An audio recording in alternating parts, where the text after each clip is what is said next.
Alright, time for another draftphysics.com, debatephysics.com, also video presentation. Alright, the thin ice argument got one comment, alright, from Erler Lime, and it's so ridiculous that, yes, we'll leave it up and, I've provided a response, but I mean, it's so bad. Okay, so I said, is there any alternative reasonable explanation provided by conventional physics theory? Can you link to any analysis, papers, videos, defending some other better explanation? And so he says, yes, right here. And you can just read it. It's Wikipedia, and then it says creep deformation. Yeah, right. It's going to be a creep.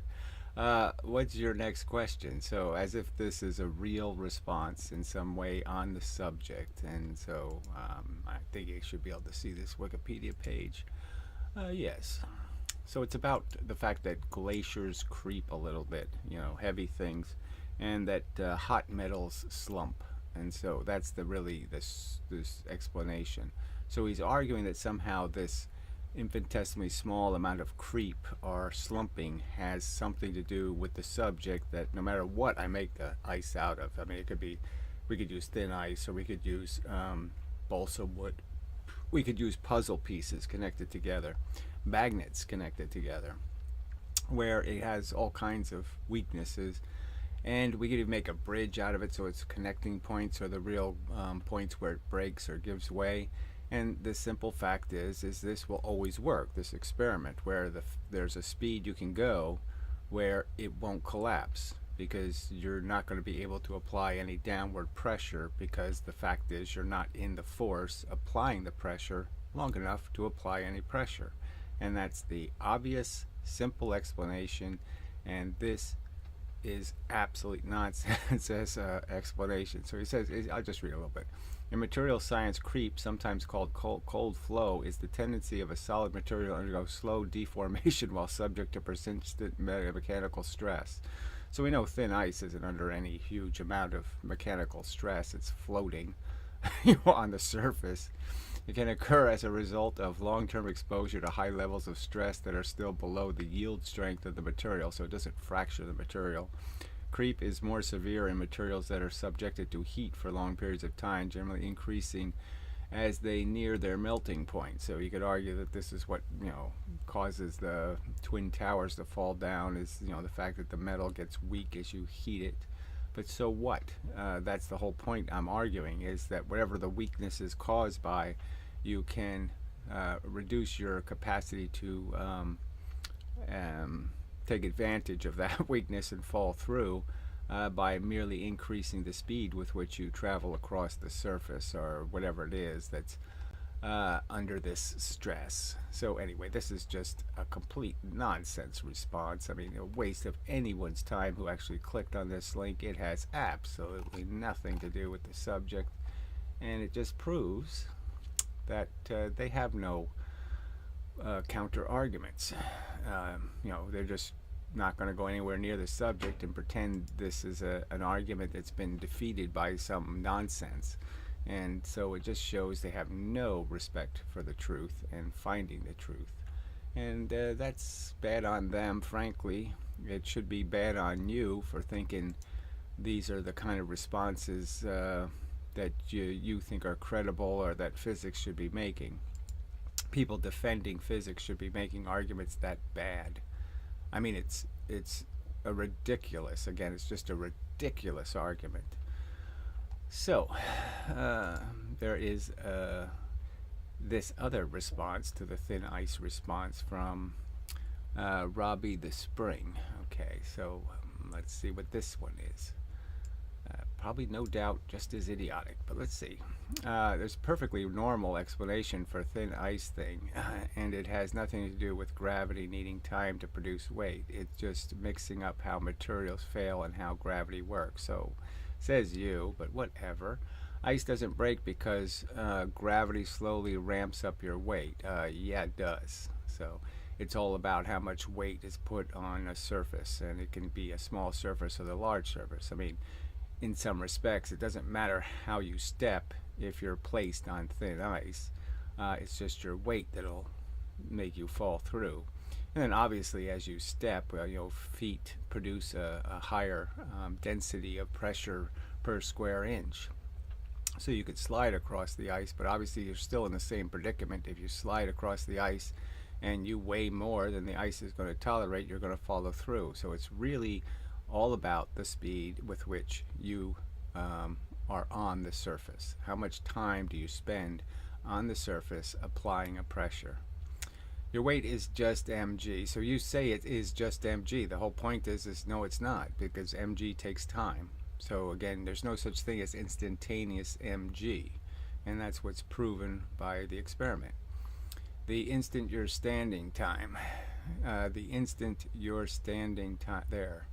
So your weight is just mg the instant you're standing there. So again, he's saying that you have an instantaneous weight, that you always weigh the 150 pounds or whatever, and gravity doesn't need any time to acquire that. So no matter how fast you go, you're still 150 pounds of pressure on the ice.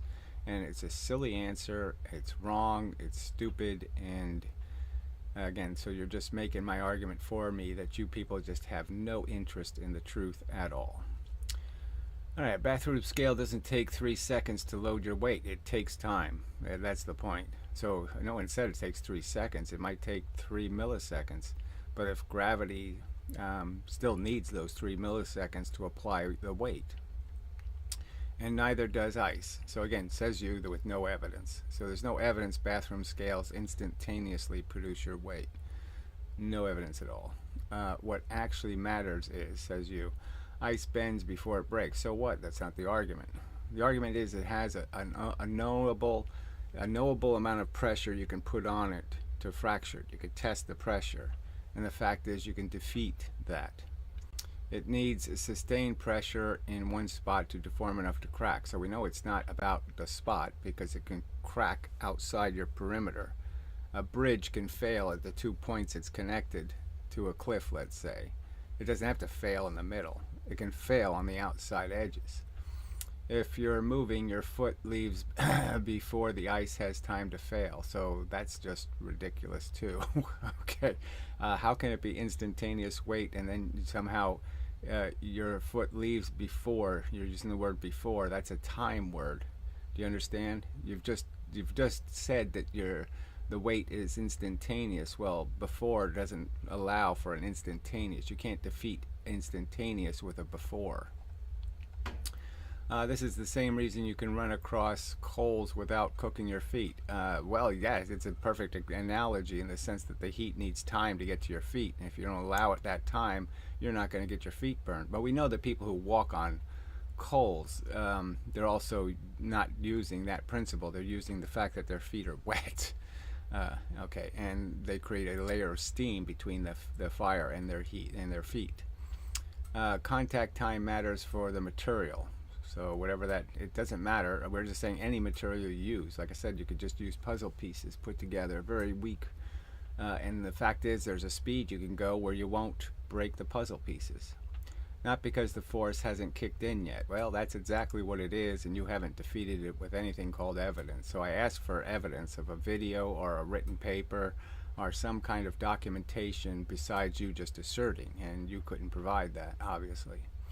The whole gravity applies force in unit of times thing falls apart the moment you look at anything that actually measures force. So that's just a insane lie. So there's absolutely no evidence that scales measure instantaneous weight. No evidence whatsoever. Scales, load cells, spring balances. Yeah, I watch them all being slow. Springs do not instantaneously fall to a position. They all register your full weight immediately, so they don't. So it's just a lie. There's no exposure time. Yes, there is. Where gravity is still warming up. Yes, it is. And it's gravity really work that way. You're describing free fall elevators, roller coasters. What the fuck? Free fall elevators and roller coasters? You're going to blame all these things, call them the same thing? It's ridiculous. And literally every dropped tower experiment ever done would behave completely differently. How? All those things drop at a rate. indicating it's a time-dependent force. So again, you've just made my argument for me. None of these things instantaneously fall, dumbass, or even move for that matter. So yeah, conventional physics has a better explanation. So there's no explanation provided here. Nothing, certainly nothing that's a response that I asked for, which was something produced by physics on the subject.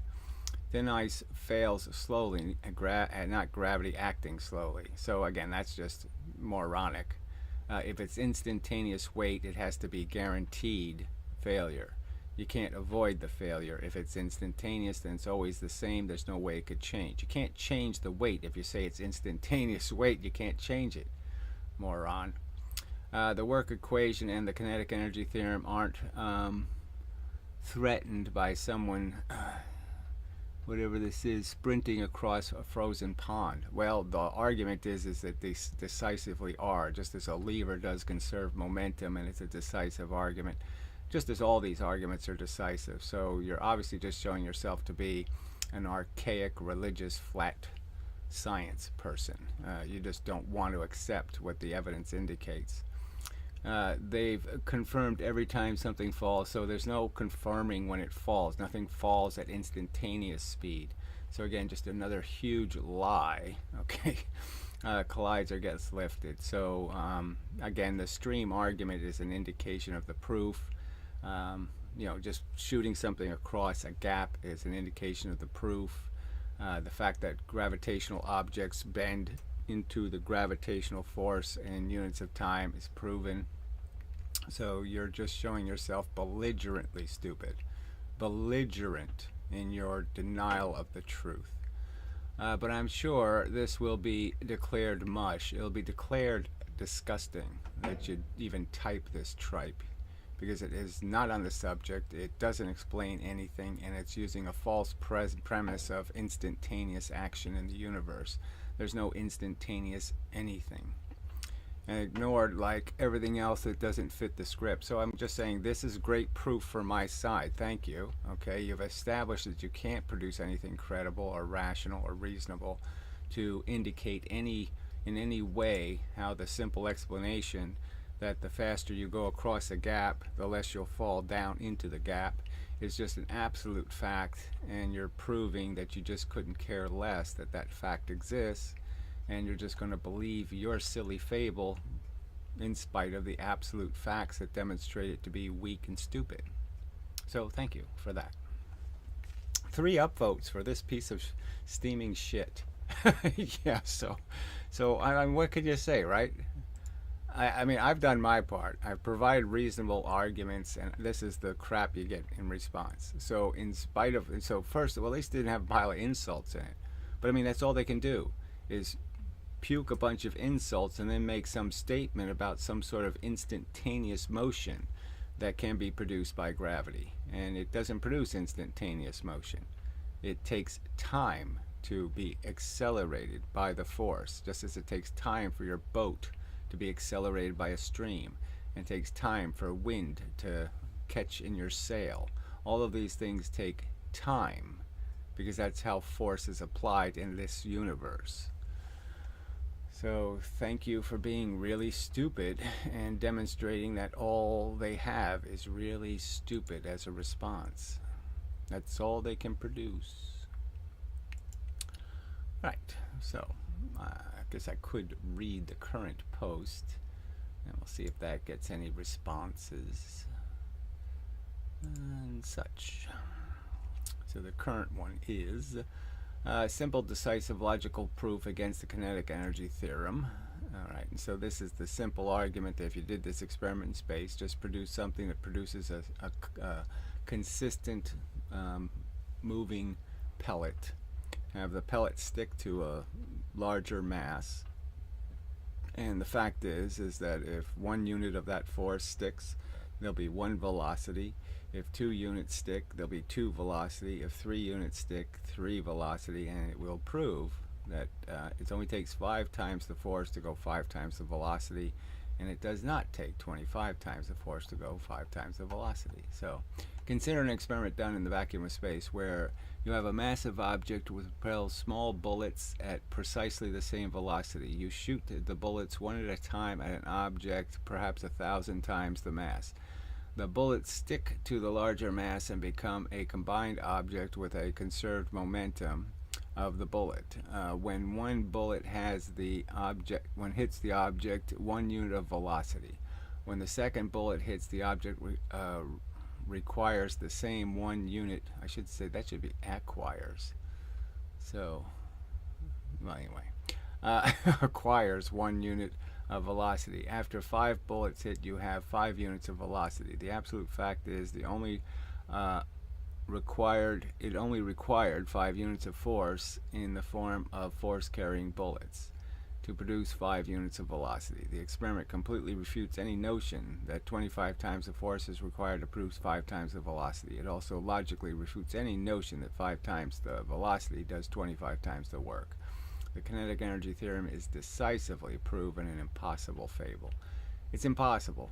If you concede this happens, kinetic energy is impossible as a reality. So it's that simple. If you concede that this is what will happen in space, if under the circumstances I described, then you're done. It's over. You can't logically, it's a gross contradiction to say, no, but that's free energy. No, this is how the universe works. And 25 times the force to go 5 times the velocity is not how the universe works. It works this way, okay? And the fact is if you do experiments in these controlled circumstances where you get rid of silly variables that just get in the way, it's made clear this is how it works. So it's only because we live in a dirty pond of atmosphere and springs and rubber bands that have physical limitations in how they can push things, that you can produce anything that looks like your theory. But the fact is in a nice clean environment, your theory fails catastrophically. It doesn't work. Your predictions will be wrong. Completely wrong. Alright, so I guess that's enough for now. See what happens. See if anything else is produced of better quality than the 2 silly answers I read today. Yeah, absolutely silly. Alright, so an add-on. So I was thinking about this experiment, and it's basically the ballistic pendulum all over again. These experiments where they claim that somehow you can't combine objects and none of the kinetic energy will be in the linear motion. So these inelastic collisions where kinetic energy fails. And they'll make some excuse, that somehow the contact is where all the kinetic energy disappears. And so I was thinking of combining that experiment with what I described earlier in another post about just collecting the energy in a spring, with ratchets. And so when something impacts, it wouldn't be able to reflect. So it just prevents the reflection. The spring absorbs the energy. So you just have springs here, okay, with a little ratchet on them. Okay, and the ratchet would collect. Okay, so that's 2 springs, 3 here for 3 objects you're going to collect. So the first one collects, and then this one collects 2, and then this one collects 3. Okay. And so the simple argument would be is that, yes, the spring collapses, and does that, with the collapse of the spring, actually put energy into the object. So I would argue, okay, simply, is that you're going to get less velocity out, okay? You won't conserve the mv in the linear motion.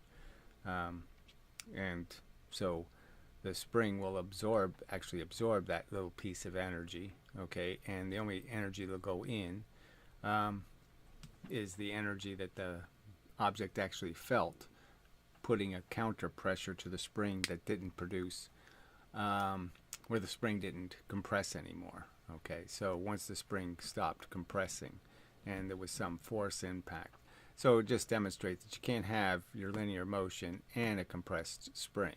So you can't have the same velocity in the object and compress the spring. Because now you have energy in two places. You have the momentum in two places, so that would be free momentum. So it's kind of a logical argument. And it just kind of gets rid of this notion that the kinetic energy is actually lost somewhere, because you'll have the missing momentum will be in that spring, and there won't be any way of describing how that spring contains anything more than the missing momentum, that it has anything called kinetic energy trapped in it. Because it won't. And it clearly won't return a velocity if I release the spring by putting something heavy in front of the object or something to prevent the spring from collapsing this way and that way, and force it to collapse only in one way, to expand. Then it'll give the remaining momentum to the object, and the simple truth will be is that I didn't create any substantial heat or any other kind of nonsense to create any excuse for where the kinetic energy is, because it won't be anywhere, because you won't be able to extract it, even though you were careful to prevent there being any deformation or anything that could create a substantial amount of heat. And so it's sort of it's obviously an improvement to the experiment in the sense that it makes it clearer, okay, but it's sort of unnecessary, because the only reason why you need it is to prevent people from creating fake excuses for why their formula fails. And fake in the sense that they have no experiment proving that kinetic energy is conserved in the release of a huge amount of heat. So that's always their argument. So in this way, you're sort of collecting the heat in the compression of the spring, the waste energy, if you want to call it that. And the fact is, though, it'll only be momentum, because you won't get the same velocity out. And that'll sort of prove the point that the only thing involved in these experiments is always just momentum. There's nothing else involved. There's no scalar, magical, poofy,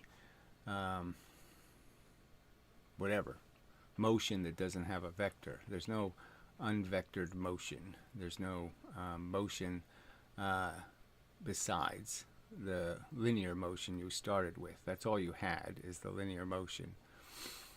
I suppose the other argument is making arguments about how it doesn't take 25 times the fuel to make something go speed in the first place. But it works both ways, and both ways they contrive some sort of excuse that somehow explains why the kinetic energy is never revealed in terms of its, you can't see how you required 25 times the force to produce the output, nor can you explain how there's 25 times the energy in the output, because the output never does any work. So the real point is that if the kinetic energy never does any work in the simplest experiment you can create, then what's the point of talking about it if it can't do anything? And again, if you're saying it creates heat, well then yes, that's a something. And so, but then you have to account for how you made heat and kept all of your momentum. Somehow you don't need momentum to make heat. You're not going to find any experiments where you produce kinetic energy or scalar produced heat. Yeah, that ain't going to happen.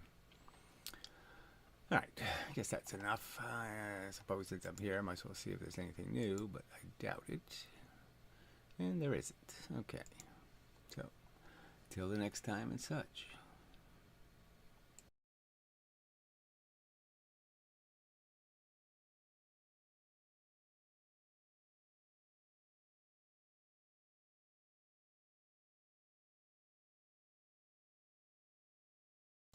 Alright, so in addition, I was just thinking, I was trying to find these perfect experiments that'll just finish the subject and complete the argument and make it impossible to sustain some sort of counter theory.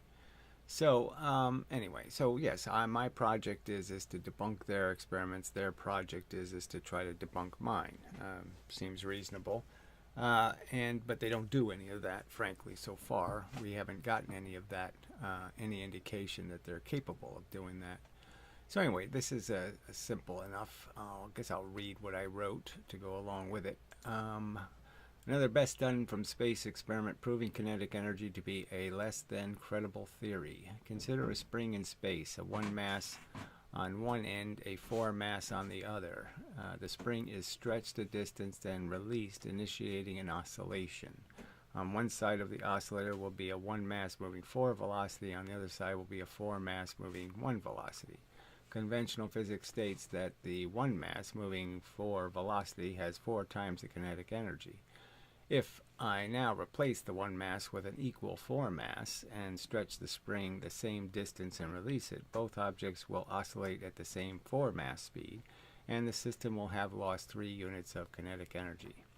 How can the same spring force produce these different amounts of energy? Logic implies the 4 mass system will be oscillating slower and therefore will be generating less heat.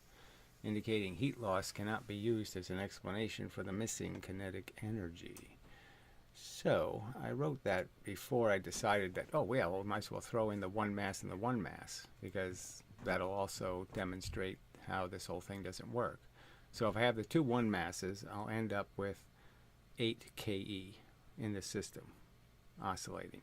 So at the maximum velocities, they will be going with a velocity that is 8 kinetic energy units. And and then it's 5 for the one mass versus the 4 mass, and when the 4 mass is the 4 mass against it's only 2.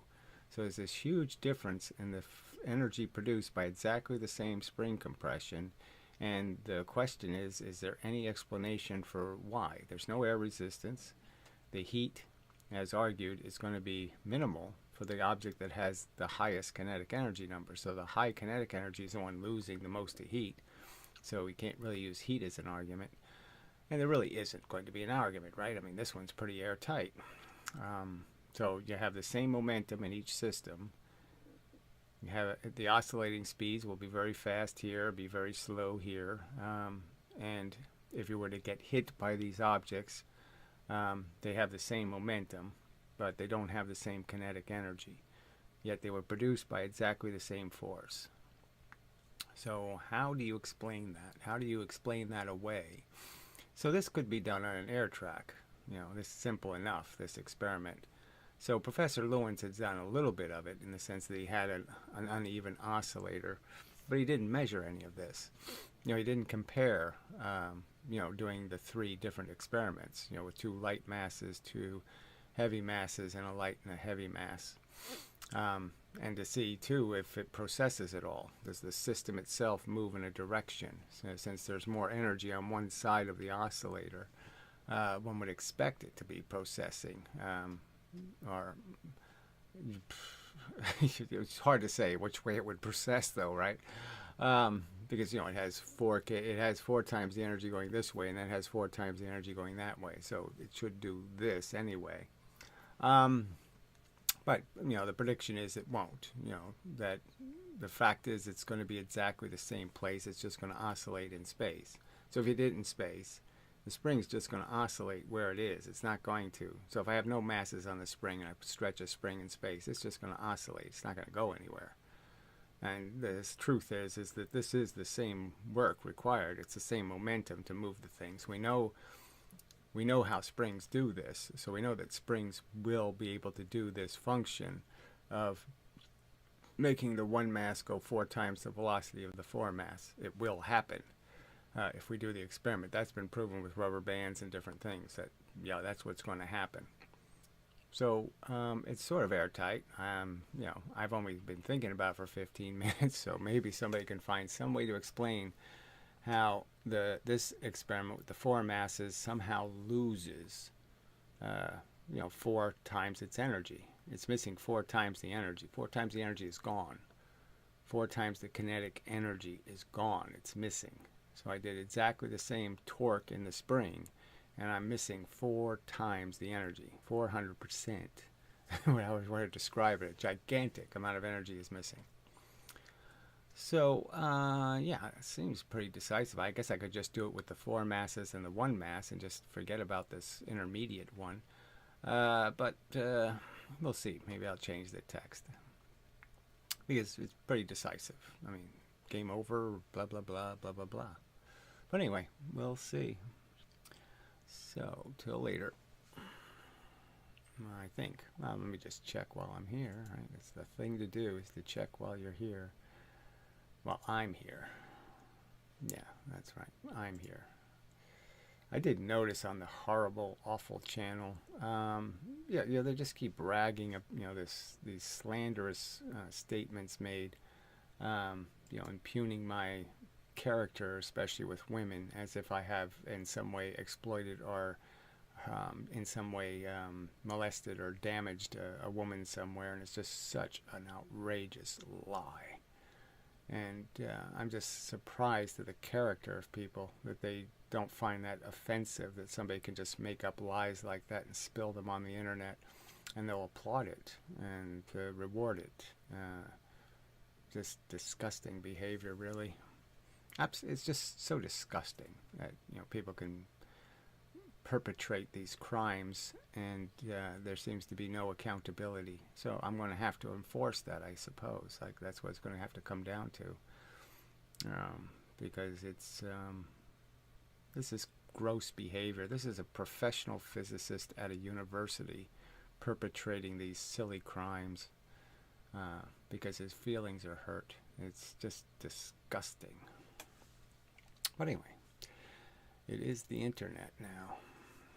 I mean, I did a video search just a little while ago for some physics content, and there must be 100 Feynman ripoff channels, where they've stolen Feynman's voice and they're having him preach whatever the fuck it is that they're trying to propagandize for. And shit, that should not be happening. You should not be able to steal somebody's personality. It's quite disgusting. Steal their reputation, frankly. I mean, to put words, literally putting words in his mouth that he never spoke, that's, why are we accepting that on the internet? I don't understand why anybody would say that's a great thing, to put words in people's mouths. Literally, just completely do it. Give every impression, just make it impossible, basically, for somebody to tell the difference. Just disgusting.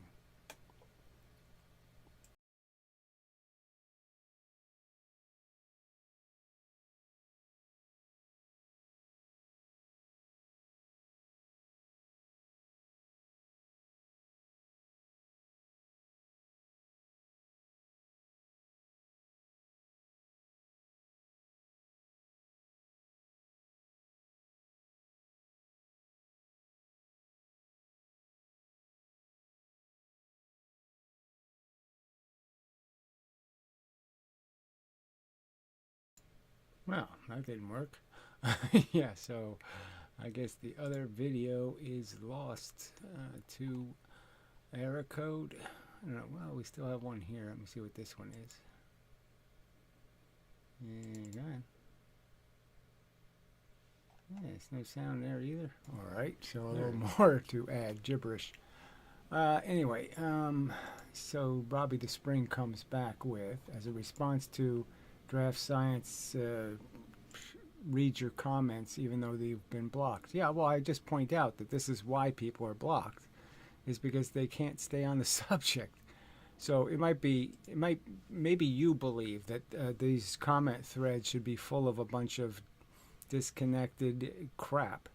I think they ought to be actually on the subject of the physics. So that's why I block people, is because they just distract from the videos.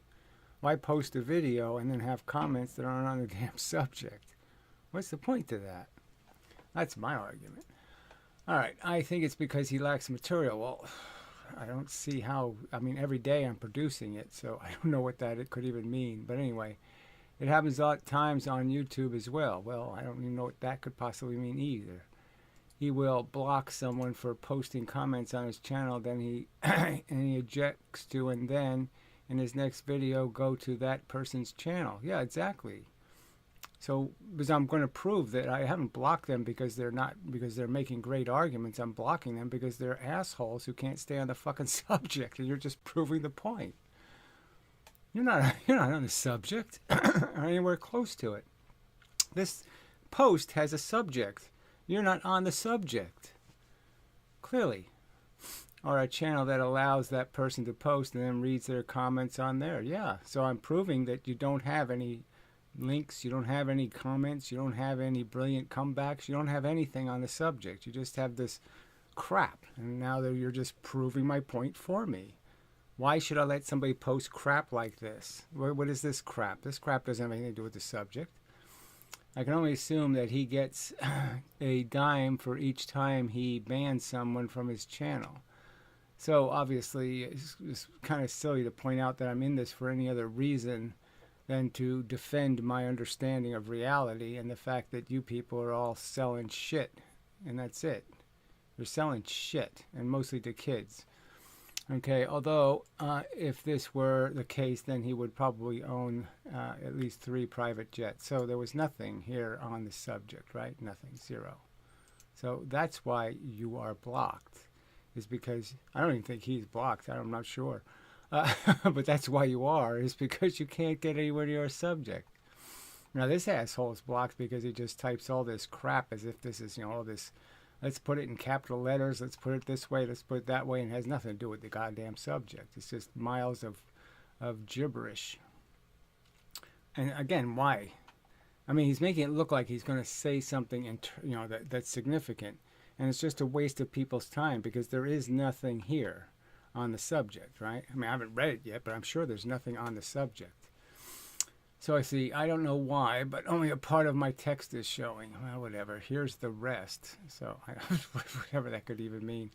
I don't build up gravitational force over time or distance. You didn't. What is this? You don't build up gravitational force over time or distance. I don't know what that means. Your weight is a given location in instantaneous.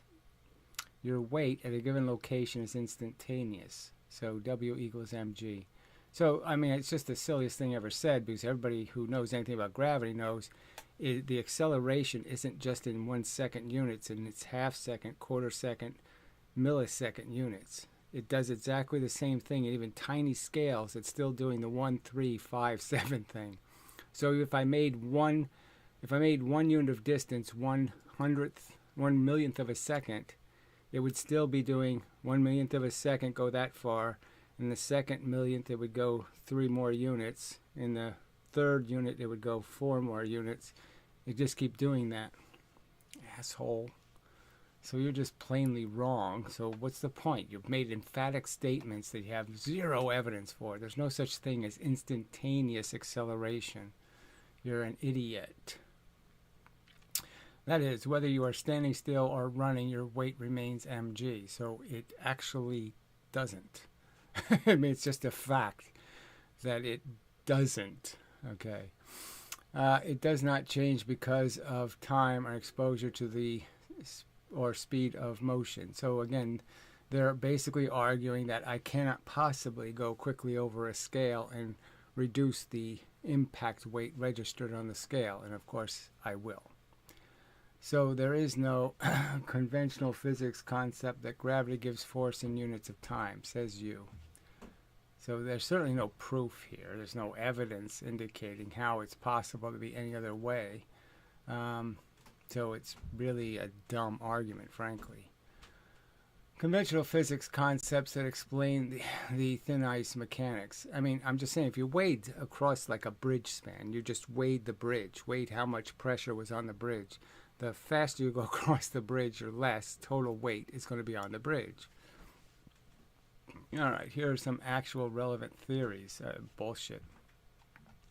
Stress and strain in elastic materials. So this doesn't have anything to do with the ice. Ice behaves as an elastic plate. So again, says you. It fractures depends on stress over time. So again, that doesn't even make any sense. You're using the word time as if gravity isn't time dependent again. And of course, that's exactly what's proven, is that it is time dependent. and on frequency of loading. I mean, there's just no way, if I drop something, it doesn't free fall instantaneously. It's just idiotic to say it instantaneously acquires 9.8 meters per second of velocity. It can't instantaneously acquire it. It needs a full second to acquire that velocity. All right, each beam plate bending theory. So this is nonsense. How deflection increases with strain load. So again, all of this has nothing to do with the fact that you can change whether or not the ice breaks based on how fast you go across it. Amazing. All right. Flexual strength of ice. So he just made up a word, flexual. Flexural? Yeah. There are established ice strengths models used in civil engineering, bridge load limits, and frozen lakes. Where's you don't have any evidence for this either. There's no links provided to this analysis that demonstrates any of this crap. Load limit depends on thickness and bending properties. Well, of course, that would be true. Thinner ice means you're more likely to fall through thinner ice than thicker ice. Duh. What does that have to do with how you can manipulate whether the ice breaks by just going fast? See Gold formula for sail load on ice. I don't even know what that is. Gold's formula for safe load on ice. Why don't you link to it? Where P is the supporting weight, H is the ice thickness. Well, duh. So there's nothing about, again, there's nothing about the theory that says it doesn't matter how thick the ice is. Of course it matters. So again, you haven't proven anything or demonstrated anything, so just a waste of time. So anyway, that's all they got, is this kind of gibberish. Let's see, yeah, I read this earlier, so that should be fine. All right, let's see if they've got any new subjects here. No. Okay, and nothing on the previous, and one. Okay, so nothing new there. See if there's anything on mine, and then we'll just get the hell out of here again. A lot of short remarks. All right, simple, decisive, logical proof against, I don't remember, one comment. Yeah, I don't remember. Yeah. It probably was a one comment. Yeah, that this is a nothing. If that was decisive proof, then I guess it's decided. Congratulations. So obviously, instead of actually making some kind of argument, they just assume that, oh yeah, well, so what? We don't care. We believe. That's all that matters. We believe.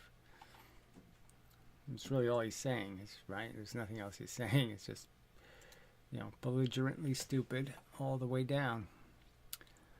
All right, so those are removed comments. Let's see, he says, according to this reasoning, a 2-ton speeding car isn't 2 tons. Now, how the hell is, it's obviously per piece of surface, it weighs less and less the less time it's on the surface. And it's just ridiculous for you not to know that's how it works. You have no clue what you're writing. Well, I have a very good clue. And again, it can be proven by going through, like even mud or some other material. The longer you're going across it, the deeper you'll sink. So again, it's proven with all of these things. I'm just amazed that people would really argue that there's no time dependency to gravity when the actual formula is 9.8 meters per second of increasing your velocity every 1 second. I mean, it's so obviously a time-dependent force. Half second, 4.9. Quarter second, whatever, 2.4. I mean, this is ridiculous to have to argue this shit. It's ridiculous that people would try to weasel out of something so obviously true. To defend, a 350-year-old religious idea. And these are the people defending science. Pretty frightening. All right, so I guess we'll say that's all there is, and such. I think that's all. I'll take a pause and see if I can find anything else, but I think that's it for now. All right, well, while I'm here, I just thought I'd go over this again, just because I thought of another modification that just makes the whole thing, kind of silly. So if we change this from inelastic, that is the little ball sticking, to elastic, the same thing happens in the sense that you prove that you can double or triple the velocity and you get all the energy back, which doesn't make any sense at all. So let's just say the little ball is 1/100th of the momentum, the velocity, I mean the weight of the object. And then you could say that the launcher was 1,000 times heavier.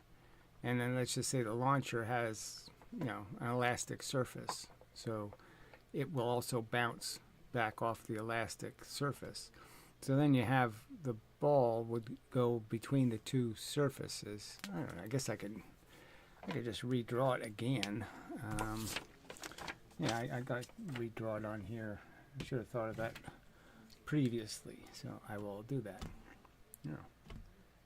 What the hell? It's not staying paused. That is too weird. I paused it and it won't stay. All right, so what they're saying is, so let's just say we had a giant mass, and then these are, say, 100 times the mass, just so we can watch them move a little easier. I should put that down here, I guess. So the little ball, if I gave it, so I give it an initial motion, and it hits the surface, and every time it hits the surface, let's just say it's a 100 momentum's in, then I get 200 here, and then it goes back and hits this one and puts 200 in here. Okay, going that way, right? And then it bounces back and hits again, puts another 200 in, and then another 200 in, right? It's in space, so it's going to be very conservative. So every time it hits this 100 object, we're supposed to believe that it gains this momentum. So it's going to start speeding up and speeding up, and eventually it's going to gain a real momentum. And eventually the ball is going to take so long to get from one side to the other that it's not going to be able to add much energy. But with each impact, it's still significant, but it's eventually going to run out of energy. But I mean, and not until you can have, I've said 20 or 30 times, and in this case you could end up with maybe 100 times the momentum going this way, and likewise going this way. So you start with just 100 in, and you end up with thousands out. And so that's the implication of their theory. They say this will happen, that I could actually do this experiment, and I could just keep making the two objects go faster and faster and faster and faster. So I put 100 in, and I just keep increasing the amount of momentum in the system. Okay. And then obviously I could just argue that I could create some mechanism, some scissory device, right, tied to a spring, okay, that collects the expansion. So after they're both moving with some velocity, I just collect all of that force in a spring here. All right, and now I can make anything go any speed I want. I have a tremendous amount of force trapped in this spring. Just undeniable. So I put 100 momentums in, I get maybe 10,000 out in that spring. That's what their theory says can happen. Now, I'm going to argue, obviously, that, just like any elastic collision, if the thing moves, you're going to stop moving. So in Newton's cradle, this one stops moving when this one moves with 100% of the velocity. And you can't make this one move with 110% and then this one come back with 90 or 10. That's what they're saying. They're basically saying that you have the ideal of the Newton's cradle. And then as soon as I change the masses a little bit, make this one slightly heavier, then I'll make that 1% more energy go this way. So instead of 100% of the kinetic energy, you'll get 110. And then, and this will be 10. And then it'll be 120, and this will be 20. And then 130, and this will be 30. They just, they're just breaking all logic in the sense that they're saying I get more reflection the more this moves. So the more the brick wall yields, the more reflection I get back. And everybody knows who's thrown anything against a brick wall, that ain't how it works. Or I remember tennis, because I remember there was a tennis court that had a place where you could hit a ball against a hunk of wood that was, attached to the fence. But it moved so much that it wasn't much fun, because you really didn't get much, it was dampening your shots. You weren't getting back nearly the velocity you smashed it into because the piece of wood was wobbly. And so, yeah, the more energy the wood absorbs, the less energy you get back as a reflection. Is the obvious answer. And they have physics that says, no, it doesn't happen. So even if I made this an inelastic experiment or elastic, it still fails dismally to make any sense whatsoever. But at least with the inelastic, I'm not going to be creating all of this free energy, free momentum. I'm just going to be destroying the kinetic energy, annihilating it, making it impotent. It can't do anything. Can't do any work. So the whole definition of kinetic energy is motion that does work, and it can't do any work in any of these experiments. You could never collect the kinetic energy, which makes this whole argument, again, why... by definition, you can't possibly have a stupid argument with smart people. There should be no way to have a stupid argument with smart people. So, one of us has to be stupid, and it's not me. So anyway, yeah, so that's probably enough. Well, we'll pause and we'll see if it's enough. See if we can find something else to talk about.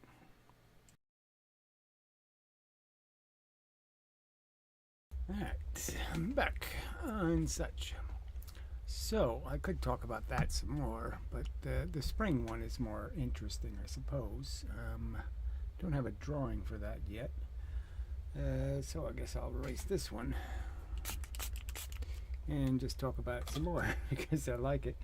It really is the site. And this one could be done on an air track, so that would be, for Valerie, to do some physics with his air track. This would be a good experiment for somebody with an air track to do. And it's so simple, So you just increase the mass of the carts. So we'll make it an air track experiment, just for the fun of it here, and just to point out that yeah, that's what you could do. You could do this experiment with an air track, and so what do I want to do here? So it'd be ideal to have a big differential. So I like the 1 to 4 thing, but if they could only do the 1 to 2 or 1 to 3, I guess that would be okay. It gets a little complicated making carts heavier on an air track anyway. And so the simple idea would be is you just connect the spring to the carts and just let them oscillate. And and the simple truth is, what I should do is just 4 and 4, and then do the experiment with 1 and 1. And you get this gigantic difference in what the spring is producing, okay, as an amount of action. I drew that wrong. Well, shit happens, as they say. So comparing 1 masses and a 4 mass, and so with the 4 masses, you're going to have, let's just say the 4 moves at 1 velocity, and we'll just call that 1 unit of momentum, okay, an MV. Alright, and this will be an MV, and it's just 1, so you got a total of 2 MV. And the 1 carts, because of the increased kinetic energy, so it's a 2 KE experiment. And the fact is these will be 4, okay, so you'll have 8 KE here. Alright, and obviously they will have the same momentum. It will be stored because you're going to push them the same distance, the same stretch. Okay, so yeah, so it's just, we could just say 2 MV here and 2 MV here, just to give it some sort of numbers. So the momentum will be conserved, but the kinetic energy will be way out. And the argument is what can you possibly blame for the 6 units of missing KE? I mean, where are they? What's how is it possible that I could be missing let's see. So those, yeah, 1 times 4. Yeah, it's 4. Um, yeah, so it'd be right in your face, the experiment, that you'd have to concede that the one mass carts, even though it's the same spring compression, it has 8 times the kinetic energy. Somehow, the oscillator has 8 times the kinetic energy, and this spring, same exact spring force, only produced 2 units of kinetic energy. So, where do you blame it? And so the obvious thing to blame is somehow the spring is defective, but the simple truth is this is going to be the one oscillating much faster. So if there's loss to heat, you could argue that, well, the faster one's got to be losing more energy to heat. Just logically, it's got more cycles, and it's cycling faster. So the metal's fatiguing at a much faster rate because of the high velocity. So you'd have to argue that this is the one radiating more heat. Okay, so you can't use heat and deformation in the spring because the wrong one is radiating a ton of heat. So now you have even more than 8 KE because now you're losing a whole bunch in terms of spring waste. So it's pretty hard to come up with an explanation for where is the missing kinetic energy. You have to account for it because you can't claim that somehow the spring made more energy because it can't. It's only got so much force in because it only takes so much energy to stretch it. So, you can't make an argument that somehow this experiment is losing,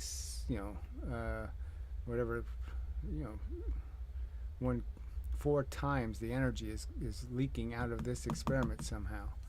Somehow this heavier mass experiment is just leaking a ton of wasted energy, but you have to concede this must be the real value because it's producing it. So if it's producing this number, you have to explain how this one didn't produce it. How's the heavier masses losing all of this energy? And I don't think they can come up with an explanation. And the simple argument is they don't lose any energy. They got the same momentum. They can do the same work as an oscillator, as an impact object. They'll be the same, the 4 mass, just like the little image up there. The light thing is going to go 4 times the speed. And we've already seen that in the sense of we've done the springs the other way, expanding. So when the springs expand, we get these proportions where the 4 mass will go 1 velocity and the 1 mass will go 4 velocities. That's already a given. So we know that's how it's going to work. So there's really no way around the experiment. So, so maybe I'll post this one tomorrow, but maybe I'll leave the write-up the way I had it, but this does make more sense. I mean, I had it with a 1 and a 4, but you really don't need that experiment because these two make it so obvious. The 1 and the 4 would obviously be 5, so it would have more KE than just the 4 masses together, but it's still way short of the 8 KE. So, so I think it's a pretty indestructible argument. And like I said, in space, this would have been so easy, right? They could do this every day inside of the space station. They could do this. They could put 2 weights on spring, pull the spring, let it go, and just watch what it does.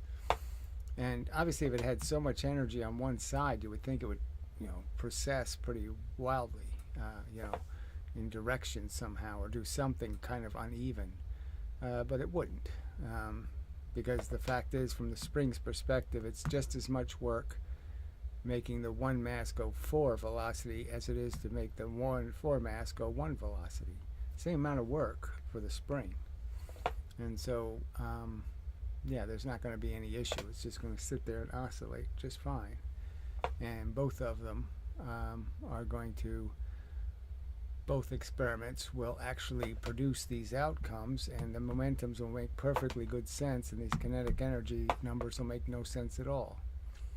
Because you can't possibly have this huge difference in what the spring is actually producing with the same amount of stretch. How can the same stretch produce these 2 outrageously different outcomes? So, pretty decisive as far as I can see. Like I said, I think you can always find bugs. You got to think about things for a while, and but I can't find a bug in this one. Can't find any way that they can make any excuses. Like I said, especially in space, because there's no friction, there's no mass heaviness. If I have the spinning disk in gravity, the one mass does weigh more. So obviously it's a little more, the disk itself would be heavier with the two masses on the outside, the one masses, and the four mass in the inside with the two masses. So it definitely would be a heavier disk overall. But still, the argument is all you're really going to pay for in any real way is the motion. I mean, you have to move the masses, and so it's the momentum you're giving the masses that's the only thing that's going to really affect how hard it is to spin. I mean, the extra friction of adding some extra weight won't be enough to defeat the experiment, in my opinion. So, I did put a bunch of crappy, the crappier, AI videos, and they are just getting kind of disappointing because they keep talking about the subject of making a counter argument to physics, like somehow this is some bold new thing or something, and they don't spend enough time just isolating these experiments. And then when they do isolate them, they draw them so badly that you're just like, yeah, well, that's not very effective it's not very insightful when the drawing doesn't match the words. So that's sort of irritating. So I'm thinking I have to feed it just one experiment at a time or something and see if it can get it right, and to give it more text than I've written so far, I guess, but whatever. So I did try to cut some highlights out of that, but that didn't go very well either. So just trying to find the best parts out of the crappy videos. So I suppose I could play that. It's only 10 minutes, but yeah, I wasn't very impressed with the effort, frankly. Yeah. Okay, let's talk bowling. According to the formula, an 8-pound ball hurtling down the lane at 16 miles per hour has twice the kinetic energy of a 16-pound ball going half that speed at 8 miles per hour. But the source asks a really simple common sense question. Does it actually knock down more pins? And if that lighter ball is so much more energetic, why do professional bowlers always go for the heavier, supposedly less energetic balls? This is exactly the kind of real-world disconnect that this whole argument is built on. So, check this out, because this is wild. According to Hooke's law, which is all about springs, if you put 1 pound on a scale, it moves down 1 unit. Simple enough. You add a 2nd pound, it moves down a 2nd unit.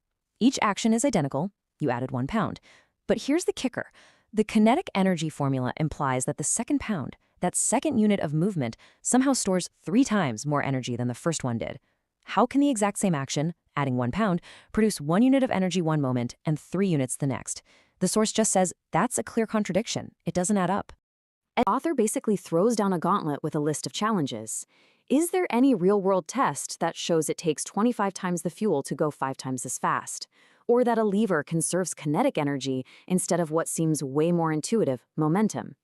The source claims these fundamental proofs are missing, and that if you actually look at the experiments, they support a totally different model, where momentum, not this idea of kinetic energy, is what's really being conserved.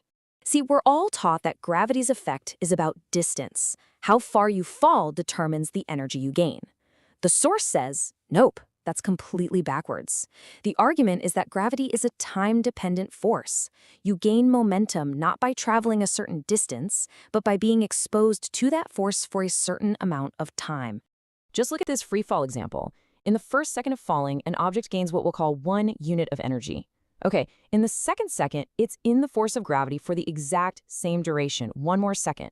So how is it possible that this same 1 second application of force could give the object 3 times as much energy as it got in the first second? According to the source, that makes no sense. The energy gain should be the same for each identical tick of the clock. And to make this feel more real, the source uses this great thin ice analogy. You know you can run across thin ice, but you can't stand on it, right? Why? Because by moving quickly, you spend less time applying your weight to any single spot. Your weight doesn't change, but the duration of the force you're putting on the ice at any one point does.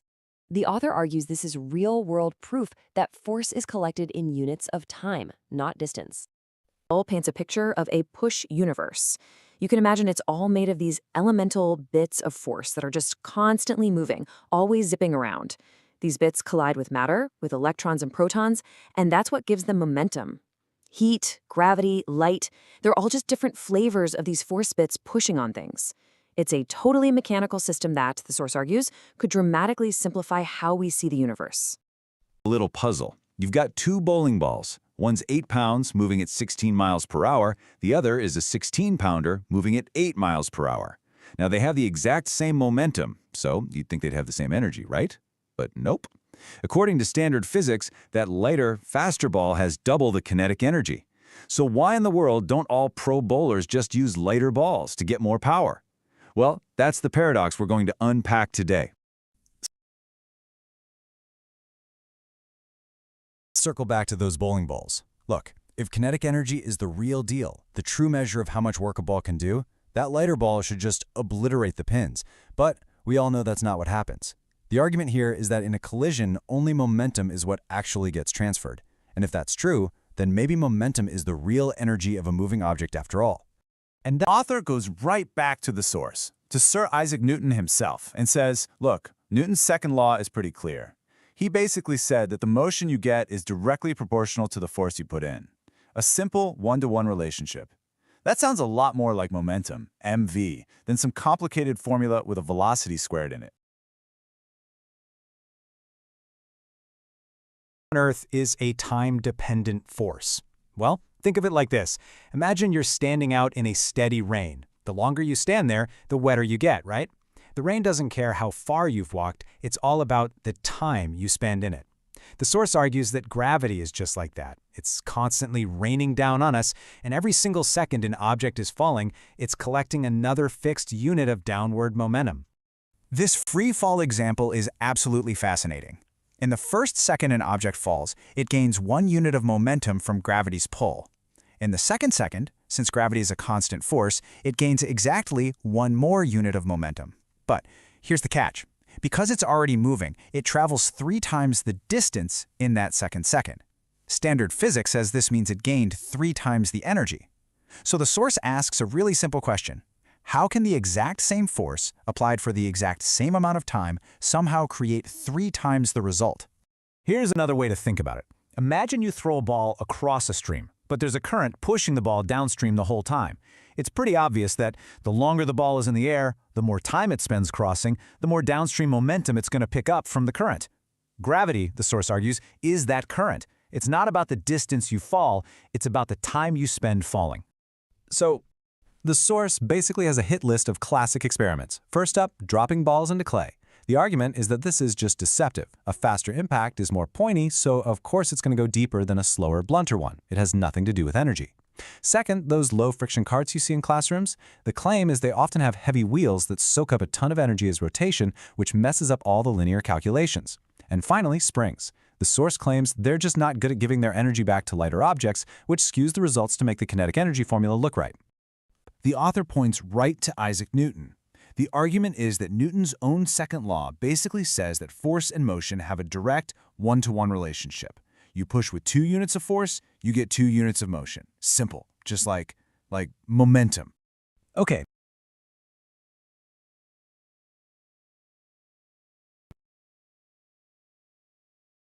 Is there any proof that it takes 25 times the fuel to make something go 5 times faster? I mean, think about it. If that v-squared formula is true, the energy cost to speed up would be insane. Does your car really need 25 times the gas to go from, say, 10 to 50 miles per hour? The source says no way. And the answer given is a hard no. It's claimed there isn't a single engine, motor, or turbine that actually works this way. If the kinetic energy formula were right, our world would look totally different. We'd have tiny little engines spinning crazy fast. But that is the exact opposite of what we actually build, right? Think about the huge, slow-moving turbines at a dam, or the giant engines on a cargo ship. Here's another great question that really gets to the core of it. Does it take 4 times the work to get a light object moving fast compared to a heavy object moving slow, even if they have the same momentum? So imagine a 1-pound object going 4 miles per hour. That's the same momentum as a 4-pound object going 1 mile per hour. So, shouldn't it take the same amount of energy to get them both going? Again, the source says no. The logic here is that an identical push should create an identical amount of motion, an identical momentum. It doesn't matter if it's a fan, a spring, whatever. The push is the push. So the idea that you'd need 4 times the energy for the lighter, faster object, well, it's presented as just plain absurd. Is there any proof that an 8-pound ball going 16 miles per hour can knock down more pins than a 16-pound ball going 8 miles per hour? I mean, they have the exact same momentum, but kinetic energy theory says the lighter, faster ball has double the energy. So, does it knock down double the pins? You can probably guess the answer. No. The source says both balls have the same momentum, so they can do the same amount of work. It's all about the quantity of motion you transfer to the pins, and that's identical in both cases. The whole idea that the lighter ball could magically do more work is called out as just a fantasy created by a flawed formula.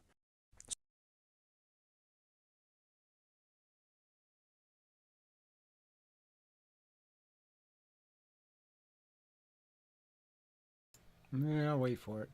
I think there'll be something soon. Called the spinning stick experiment. You've got 3 different setups here, but the author claims they all have the same total momentum, so they should all take the exact same energy to get spinning, right? But here's the kicker. Kinetic energy theory predicts a massive 4-to-1 energy difference between the first 2 setups alone. The challenge is simple. If the theory is right, why hasn't anyone just done this experiment and proved it? This all leads Experiment to make its point. Just picture a ball trying to get across a gap. A fastball? It zips right over, spending almost no time in the gap, which means gravity has less time to pull it down. It makes it across, no problem. But a slow ball? Well, it spends way more time hanging out over the gap, giving gravity plenty of time to do its thing, and it falls. The key factor here isn't the distance, it's all about the time. So, is there any real proof that it takes 4 times the work to get a 1-mass object up to a 4 velocity, compared to a 4-mass object up to a 1 velocity? Or think about bowling. Is there any physical evidence that an 8-pound ball going 16 miles per hour knocks down more pins than a 16-pound ball going 8 miles per hour? And for every single, it lays out a really simple experiment that it claims would prove, once and for all, whether kinetic energy or momentum is the right way to think about motion. And this work is really interesting, because the 2 theories make completely different predictions. Mainstream physics, because of that velocity squared term, says spinning the lighter masses farther out should take 4 times more energy. But the source predicts that because the momentum is identical in both scenarios, the energy needed is going to be identical too. The results of this one simple experiment would be dramatically different depending on which theory is actually right. With the momentum theory, things are intuitive. You give something twice the push, it gets twice the motion. Makes sense, right? But with the kinetic energy theory, well, you get what the author calls nonsense predictions, like needing 25 times the fuel to make your car go just 5 times faster. Now, check out this thought experiment. It's a big one. Imagine spinning a stick. In the first setup, you have heavy weights, but they're close to the center. In the second, you have lighter weights, but they're way farther out. The source claims that to get both of these spinning at the same speed, you need the exact same amount of push, the same total momentum. But mainstream physics, it would supposedly claim the second setup requires 4 times the energy. So here's the question, and you've probably wondered about this yourself. Why can you glide across a patch of thin ice that would crack in a second if you tried to stand still on it? The answer, according to the author, reveals something fundamental about how force works. Let's break it down. When you stand still, your whole weight is just pressing down on one spot over a continuous period of time. All that force adds up and crack. The ice breaks. But when you slide, you spend way less time over any single point on that ice. The argument is that you are collecting less of gravity's downward force at any given spot, which lowers the pressure and lets the ice hold you up. And here's the crucial takeaway. Force, especially a constant force like gravity, isn't collected over distance, it's collected over time. The longer you're exposed to a force, the more momentum you gain from it. This is a direct challenge to the textbook idea that it's the distance you fall that matters. And imagine you're trying to get a ball across a gap, but the whole time gravity is pulling it down, kind of like a current in a stream trying to pull you sideways. So what decides if the ball makes it or not? Here's the key insight. If the ball is moving fast, It crosses the gap quickly. It spends less time in that gravitational stream, so it collects less downward momentum and makes it to the other side. But if it's slow, it spends more time getting pulled on, collects more downward momentum, and plunks right into the gap. The deciding factor isn't the distance, it's the time of exposure to the force. So that was all pretty bad, but, especially those last graphics were just bizarre. So anyway, we have a comment by Piero. So this is the sliding ice argument, I believe. Yes. So as usual, he's rather brief and annoying and ugly, but whatever. Let's see. I've met other people that think you are lighter if you move faster. So I don't know how they could think it's not an absolute fact that you can't apply the pressure because you're gaining your gravitational mass in units of time.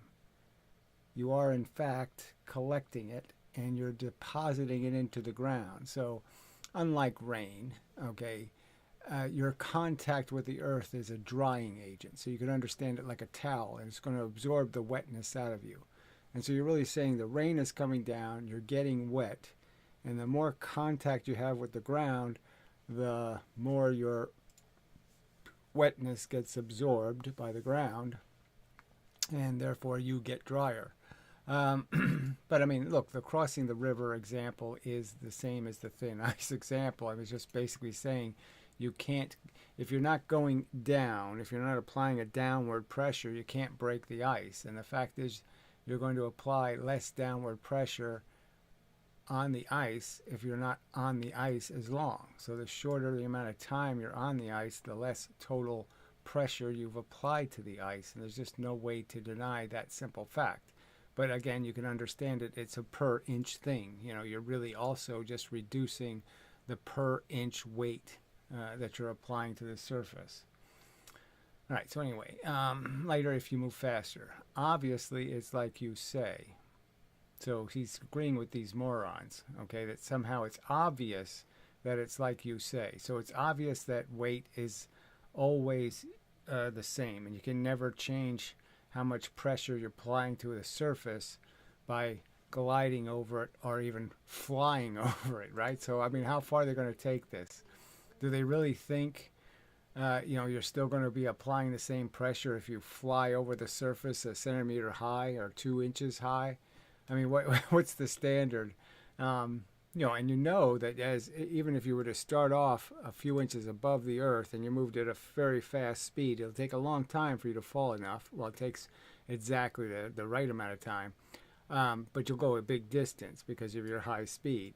And you're just going to start gradually hitting the surface, okay, as you're pushed by gravity.